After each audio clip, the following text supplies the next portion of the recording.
पौराणिक महत्व के बारे में जानते हैं। बताइए पंडित जी, चंदन का क्या महत्व है? श्रद्धा, चंदन के बारे में हमारे शास्त्रों में कहा गया है, चंदनम वंदते नित्यम पवित्रम पापनाशनम आपदम हरते नित्यम लक्ष्मीर्वसतु सर्वदा। अर्थात चंदन के बारे में कहा गया है कि चंदनस्य महत्पुण्यम पवित्रम पापनाशनम आपदम हरते नित्यम लक्ष्मी तिष्ठति सर्वदा। दोनों एक ही बातें हैं।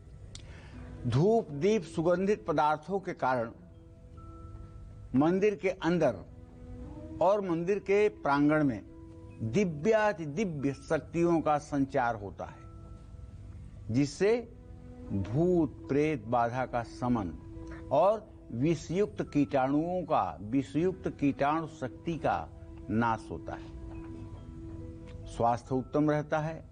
शुद्ध वायुमंडल के प्रभाव से हीन भावना और बुरे विचार मन में प्रवेश नहीं कर पाते हैं। इसीलिए सनातन धर्म में चंदन को मनुष्य के जीवन का एक अनिवार्य अंग बताया गया है। स्नान करके देवी देवताओं की पूजा में बैठने पर देवी देवताओं को चंदन लगाने के बाद स्वयं चंदन लगाने का भी शास्त्रों में विधान है। जो लोग अपने त्रिकुटी पर, त्रिकुटी समझ रहे ना, दोनों आंखों के भौहों के बीच में जो स्थान है, जहां भगवान शिव की तीसरी आंख है, उसी को त्रिकुटी कहते हैं और वो बड़ा संवेदनशील स्थान है। वहां पर जब मलयागिर चंदन केसर के साथ मिला करके लगाया जाता है तो क्या पूछना है, पूरा शरीर दिव्यता से सराबोर हो जाता है। आप एक बार शुद्ध मलयागिर चंदन केसर के साथ घिस करके और अपने इस त्रिकुटी पर प्रातः काल स्नान करके लगाने की कोशिश करिए और रियलाइज करिए कि आपको क्या अंतर महसूस हो रहा है। ये जो लोग चंदन हर समय लगाए रहते हैं, ये कोई श्रृंगार के लिए लगा के नहीं रखते हैं, बल्कि इससे मेमोरी पावर, स्मरण शक्ति बहुत तेज हो जाती है। कभी कुछ भी पढ़ा है, कभी कुछ भी सुना है, कभी कुछ भी अध्ययन किया है, मनन किया है और उस विषय को प्रस्तुत करने की आवश्यकता आ गई है। अगर व्यक्ति चंदन नित्य लगाता है तो आप विश्वास करिए, उसकी रिकॉल मेमोरी इतनी तेज होती है कि बात आते ही वो विषय फटाफट सामने आ जाते हैं। पुराणों के अनुसार देवी देवताओं द्वारा प्रयोग किए जाने वाले चंदन को हरि चंदन कहते हैं। मनुष्यों द्वारा प्रयोग किए जाने वाले चंदन को श्री चंदन कहते हैं। चंदन लगाने से मस्तिष्क और नेत्रों की शक्ति में वृद्धि होती है। चंदन की खुशबू से डिप्रेशन, तनाव वाले हार्मोन्स, ये सब संतुलित हो जाते हैं। चंदन का तिलक लगाने से मस्तिष्क में शांति, तरावट और शीतलता बनी रहती है। चंदन से मस्तिष्क में सेरोटोनिन और बीटा एंडोर्फिन नाम के रसायनों का संतुलन बना रहता है। मेधा शक्ति बढ़ती है और मानसिक थकावट नहीं रहती है, सिर दर्द नहीं होता है। ये मेधा शक्ति क्या है? मेधा शक्ति जो है, शरीर में इंद्रियां हैं, इंद्रियों को कंट्रोल करना चाहिए मन को। अगर इंद्रियों के वशीभूत मन हो गया तो समझ लीजिए कि नाव डूब गई। हर समय मन को, इंद्रियों को अपने बस में रखना चाहिए। प्रजहाति यदा सर्वा कामान पार्थ मनोगतान आत्मन्नैव आत्मनः तुष्टम स्थित प्रज्ञस्तदोच्यते। कहने का मतलब आत्मा को आत्मा में ही संतुष्ट करे और इंद्रियों को अपने बस में मन रखे, तब तो जीव का कल्याण है। और अगर इंद्रियों के वशीभूत कहीं मन हो गया तो अनर्थ का मूल हो जाएगा। और मन को बुद्धि के अधीन रहना चाहिए और बुद्धि को विवेक के अधीन रहना चाहिए और विवेक को मेधा शक्ति के अधीन रहना चाहिए। विवेक को भी नियंत्रण करने की शक्ति का नाम मेधा शक्ति है और वही मेधा शक्ति मलयागिर चंदन और केसर का तिलक लगाने के बाद जागृत हो उठती है और उसी मेधा शक्ति के प्रभाव से व्यक्ति का व्यक्तित्व विशिष्ट रूप से जानने लायक बन जाता है। जय मां विंध्यवासिनी। तो चंदन के गुण के बारे में जान रहे हैं। चंदन की खुशबू जिससे हर कोई वाकिफ है अपनी ओर खींच लेती है। चंदन से और क्या क्या फायदे आपको मिलेंगे ये हम जानेंगे पंडित जी से, लेकिन उससे पहले कॉलर जुड़ चुके हैं अजीत जी ग्वालियर से। अजीत जी स्वागत है, बात करिए पंडित जी से। हाँ जी पंडित जी प्रणाम, गुरु प्रणाम। सुखी, अपना नाम बताओ। मैं उनकी माँ बोल रही हूँ और 1991। अच्छा चलिए, आपके प्रश्न का जवाब हम नहीं दे पाएंगे। आप अपना नाम नहीं बताएंगी तो आपके प्रश्न का जवाब नहीं है। मेरा नाम सरिता सिंह है, मेरा बेटा है अजीत प्रताप सिंह और 1991 8:21:56। तो गुरु जी मैं ये पूछना चाहती हूँ क्या मंगली है, बेरोजगार भी है इस समय पर? क्या डेट ऑफ बर्थ बताया आपने, एक बार फिर से बताइए। 1991 29 अप्रैल 8:21:56। सुबह की शाम? शाम के।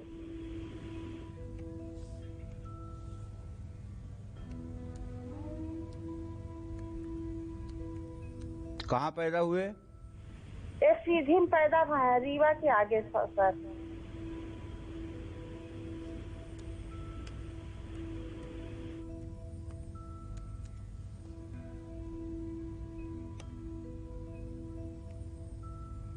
हाँ, ये मांगलिक दोष से एकदम परिपूर्ण है। 8वें घर का मंगल है, केतु के साथ है, मांगलिक बने हुए हैं और मांगलिक लड़की से ही विवाह होगा तभी जाकर के कल्याण होगा।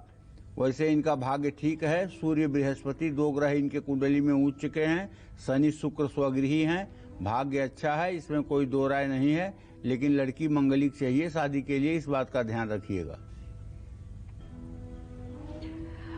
और अगली कॉलर हमारे साथ जुड़ चुके हैं श्वेता ओडिशा से। श्वेता जी बहुत बहुत स्वागत। तिलक लगाने से हमें कौन कौन से फायदे मिल सकते हैं, आइए जानते हैं। बताइए पंडित जी, चंदन के तिलक से कौन कौन से फायदे मिलते हैं? पहली बात तो ये जान लीजिए कि चंदन को श्रीखंड भी कहते हैं। श्रीखंड चंदनम दिव्यम गंधाढ्यम सुमनोहरम विलेपनम सुरम श्रेष्ठम चंदनम प्रतिगृह्यताम।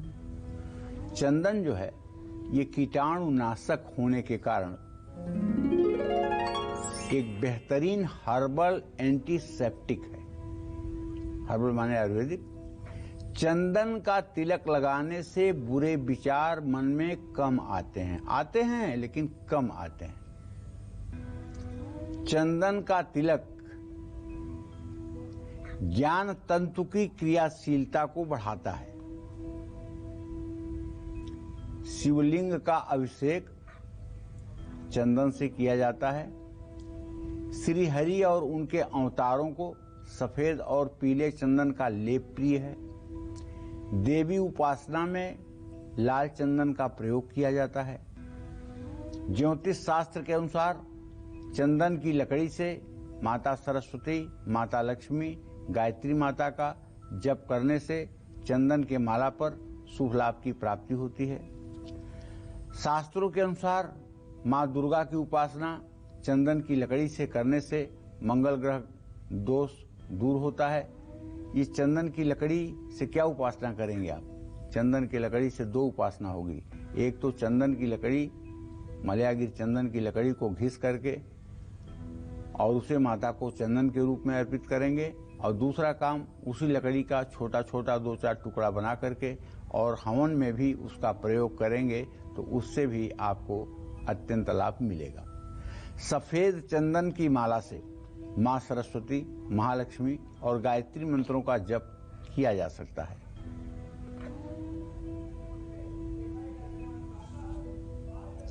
चंदन का इत्र कैसे लगाने से घर में सुख समृद्धि और संपन्नता रहती है? साथ ही चंदन से जुड़ा कौन सा उपाय पॉजिटिव एनर्जी को बढ़ाएगा, आइए जानते हैं। बताइए पंडित जी। ज्योतिष शास्त्र में तो स्पष्ट रूप से कहा गया है कि राहु के दुष्प्रभाव को दूर करने के लिए चंदन का प्रयोग किया जाता है। और चंदन की महत्ता यह है चंदन विष व्यापत नहीं लपटे रहत भुजंग। चंदन इतना महान है कि सैकड़ों सर्प उसके पेड़ से लपटे रहते हैं, लेकिन उस चंदन में कभी विष नहीं व्याप्त होता है और न वो अपनी शीतलता को छोड़ता है। कह रहीम उत्तम प्रकृति क्या का कर सकत कुसंग। चंदन विष व्यापत नहीं लपटे रहत भुजंग। तो भैया, चंदन लगाने से संकट के समय व्यक्ति की रक्षा होती है। जिस घर में हर रोज चंदन की बट्टी को शिला पर घिसकर माथे पर लगाया जाता है, ऐसे घर में रोग और शोक का नाम नहीं रहता है। लेकिन ऐसा मत करिएगा कि घिस करके केवल अपने ही लगा लीजिएगा। पहले अपने इष्ट देव को जरूर लगाइएगा, उसके बाद अपने को चंदन लगाइएगा। जो व्यक्ति भोजन बना करके और पहले गाय को, कन्या को, वेदपाठी ब्राह्मण को भोजन करा के स्वयं भोजन करता है, उसके लिए वो भोजन अमृत बन जाता है। उसी तरह से जो व्यक्ति चंदन को घिस करके पहले देवताओं को अर्पित करता है, फिर बाद में अपने लगाता है, तो वह व्यक्ति भी समाज में सफल हो जाता है और उसकी प्रतिष्ठा, उसकी मान मर्यादा बढ़ जाती है। अनुष्ठान करते समय करोद वर्तन नाम से भी एक अनुष्ठान का भाग आता है। ये करोद वर्तन क्या है? ये करोद वर्तन ये है कि ये अनामिका उंगलियां जो हैं, इन दोनों में चंदन लगा लिया जाता है, समझ रहे हैं? और इन उंगलियों के ऊपर ऐसे अंगूठा रख दिया जाता है और इसको हाथ से ऐसे करके और देवी देवताओं के ऊपर ये चंदन का छिड़काव किया जाता है। इसको कहते हैं करोद वर्तन। तो जिस स्थान पर चंदन घिसा जाता है और गरुड़ घंटी की आवाज सुनाई देती है, वहां का वातावरण हमेशा सकारात्मक रहता है। हर रोज घर से निकलने से पहले नाभि पर चंदन का इत्र लगाने से संपन्नता आती है। चंदन का इत्र शुद्ध रूप से मार्केट में उपलब्ध भी है, ऐसा नहीं है कि नहीं उपलब्ध है, और नकली भी मिलता होगा। लेकिन चंदन का इत्र अगर मिल जाए और आपको राहु की दशा अगर चल रही हो, तो आप अपने मणिबंध पर, कलाई पर यहाँ 4-5 बार गोल गोल चंदन लगा दीजिए दोनों कलाइयों पर, और दोनों कलाइयों को आपस में मिला करके 2 बार सूंघ लीजिए। तो मैं विश्वास के साथ कह सकता हूँ, राहु का कितना भी दूषित प्रभाव होगा वो कम हो जाएगा और आपके अंदर सात्विकता बनी रहेगी। लेकिन चंदन में हल्दी, कुमकुम या केसर मिलाने से चंदन की सात्विकता प्रभावित होती है, क्योंकि हल्दी, केसर और कुमकुम ये राजसिक तत्व प्रधान है और मलयागिर चंदन सात्विकता का प्रधान है। ऐसे में बिना मिलावट वाला शुद्ध चंदन ही प्रयोग में लाना चाहिए। जय मां विंध्यवासिनी। तो चंदन के गुण और चंदन के फायदे के बारे में आप लगातार जान रहे हैं, और चंदन को कैसे इस्तेमाल करना चाहिए, कहां रखना चाहिए, 40 ऐसी बातें, 40 ऐसे उपाय जो पंडित जी लगातार आपको बता रहे हैं। कॉलर हमारे साथ जुड़ चुकी हैं ललिता औरंगाबाद से। पहले आइए जानते हैं, बताइए पंडित जी।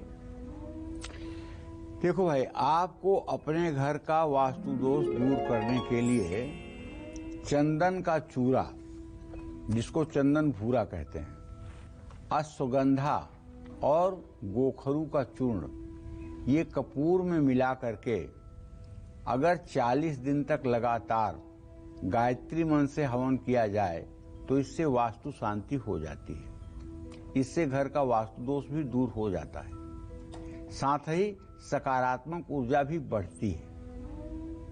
आप चाहते हैं कि आपके व्यापार में लगातार प्रगति बनी रहे, तो मंगलवार के दिन 11 पीपल के पत्ते लेकर लाल चंदन से हर पत्ते पर राम राम लिखिए और हनुमान मंदिर में उसको चढ़ा दीजिए। ये उपाय गुप्त तरीके से करना चाहिए। अगर इसको कहीं बंधनवार की तरह, जैसे बंधनवार टांगी जाती है, ऐसे भी अगर कहीं किसी मंदिर में आप टांग दीजिए, तो भी आपकी मनोकामना पूरी हो जाएगी, इसमें कोई संशय नहीं है। जय मां विंध्यवासिनी। और कॉलर हमारे साथ जुड़ चुके हैं हिमाचल प्रदेश से दीप्ति। दीप्ति जी, बहुत अपने से ही बात कर रही हैं।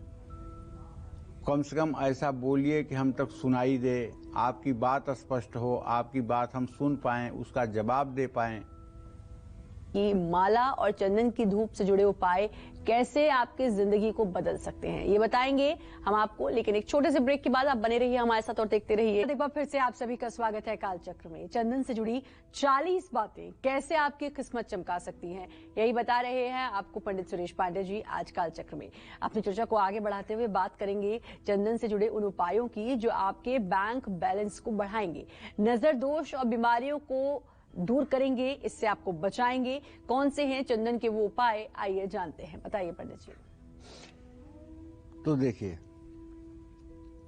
मंगलवार के दिन लाल चंदन, लाल गुलाब का फूल और रोली ये अपने घर ले आइए और इन सब वस्तुओं को लाल कपड़े में बांध करके और थोड़ा थोड़ा तिजोरी में रख लीजिए। इससे महालक्ष्मी की कृपा बनेगी, धन लाभ होगा और आप आर्थिक नुकसान से बच जाएंगे। ये उपाय अगर दिवाली, धनतेरस के आसपास किया जाए तो बहुत ज्यादा प्रभावशाली होता है।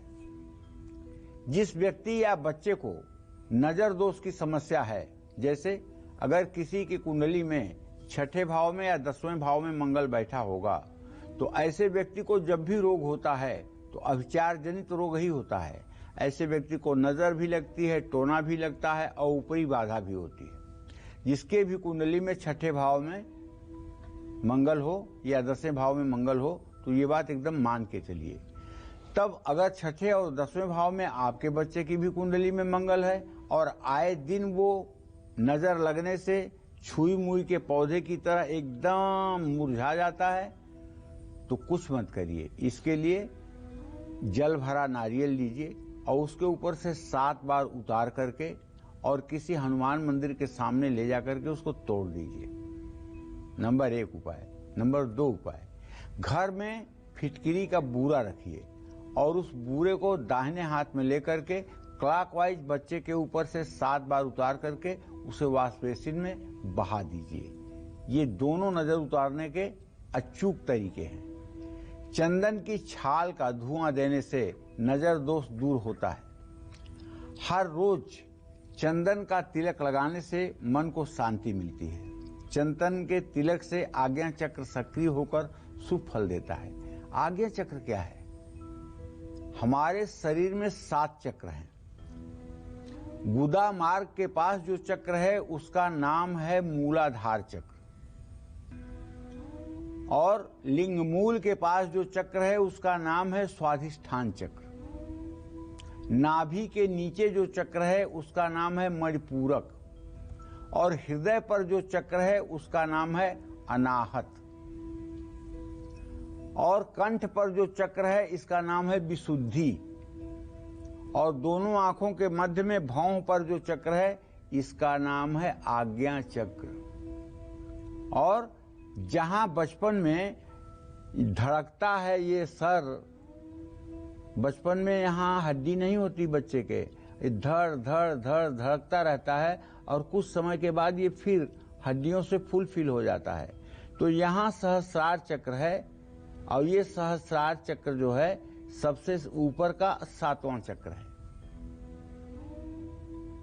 तो कहने का मतलब ये है कि कुंडली शक्ति ऊपर भी त्रिवलयाकार रहती है, नीचे भी त्रिवलयाकार रहती है। नीचे मूलाधार चक्र में रहती है, ऊपर सहस्रार में रहती है। सनातन धर्म में कुंडलनी को ऊपर से नीचे लाने का विधान है। ऊपर से अगर नीचे आएगी, सहस्रार से अगर आज्ञा चक्र में आएगी तो कोई खतरा नहीं है, वो आज्ञा चक्र से फिर तुरंत आ जाएगी विशुद्धि में। लेकिन अगर नीचे से उसने चलना शुरू किया और मान लीजिए कि वो मूलाधार चक्र से स्वाधिष्ठान में, स्वाधिष्ठान से मणिपूरक में, मणिपूरक से अनाहत में, अनाहत से विशुद्धि में, और वहां से आज्ञा चक्र में अगर उसने प्रवेश करना शुरू कर दिया, तो भगवान शिव का नाग कहाँ रहता है आपने देखा है? यहाँ रहता है, ठीक इसी के बगल में रहता है। जीव जब आज्ञा चक्र में पहुंचता है ना, तो सीधे वो मणिधर जो है उसे डस लेता है और जीव का पतन हो जाता है। चाहे आद्य जगत गुरु शंकराचार्य रहे हों, 32 साल की उम्र में मर गए, स्वामी विवेकानंद कम उम्र में खत्म हो गए, बड़े बड़े साधक कम उम्र में खत्म हुए।